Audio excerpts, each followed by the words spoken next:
Sure, there's a few things out this weekend. There's Silent Night, there's the new Godzilla movie, oh ho ho, but what's this? A multiverse sci-fi retelling of the Book of Job from the Bible? Oh yes, one please. I knew I was getting bombarded with ads for this on Twitter for a reason, but I did kind of get my wish here. When I reviewed Left Behind, Rise of the Antichrist earlier in the year, I asked, why the hell isn't Neil McDonough playing the Antichrist? Why is he just some random throwaway character?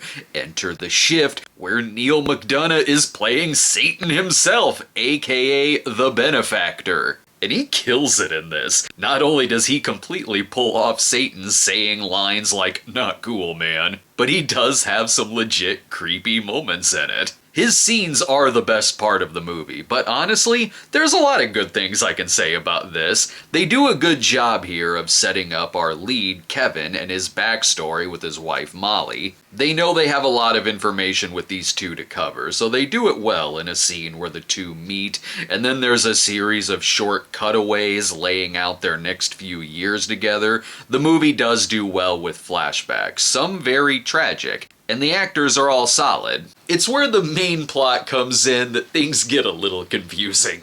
After Kevin gets in a car accident and is shifted to a new dimension, I was watching it like, okay, what kind of situation are we getting here? Is this like a Free Jack type deal? Or Jet Li's The One? Maybe a little Quantum Leap? What are the rules? And I kinda kept asking this throughout a lot of it. Between people being able to shift into different universes, and even the rules of this dystopian world where a lot of it takes place, I was along for the ride, but it took some catching up. Other than, okay, he wants to get back to his wife in his own world. It's not like the movie doesn't explain it. It's just that it does in a lot of information dumps, narration, and some of which is a little too quick to where I wish I had a remote in my hand so I could rewind it a couple of times. But I was always interested in where it was going. There's cheesy parts to it,